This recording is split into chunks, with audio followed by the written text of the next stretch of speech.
যখন একদিকে বোমা পড়ছে, মানুষ ঘর ছাড়ছে, খাবার ফুরিয়ে আসছে, ঠিক তখনই ইরানের দিকে এগিয়ে এলো সাহায্যের একটি জাহাজ। রাশিয়ার দাগেস্তান প্রজাতন্ত্র থেকে ১৫০ টন খাদ্য সামগ্রী ও দৈনন্দিন প্রয়োজনীয় পণ্য নিয়ে সেই জাহাজ ইরানে ভিড়েছে। এই সাহায্য সরাসরি দরিদ্র ও অভাবী মানুষদের হাতে পৌঁছে দেবে ইরানের রেড ক্রিসেন্ট সোসাইটি, যেটা অনেকটা আমাদের রেড ক্রিসেন্টের মতোই একটি আন্তর্জাতিক মানবিক সংস্থা। অনেকেই হয়তো দাগেস্তান নামটা শুনে একটু অবাক হচ্ছেন। দাগেস্তান আসলে রাশিয়ার ভেতরে একটি ছোট স্বায়ত্তশাসিত প্রজাতন্ত্র।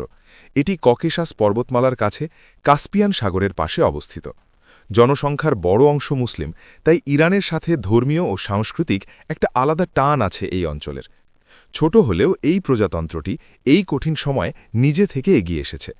দাগেস্তানের গভর্নর সের্গেই মেলিকভ জানিয়েছেন, এই সহায়তা কার্যক্রম পরিচালনায় একসাথে কাজ করেছে ৩টি সংস্থা: দাগেস্তানের পরিবহন মন্ত্রণালয়, মাখাচকালায় রাশিয়ার পররাষ্ট্র মন্ত্রণালয়ের স্থানীয় কার্যালয় এবং পিওর হার্ট চ্যারিটি ফাউন্ডেশন নামের একটি দাতব্য সংস্থা।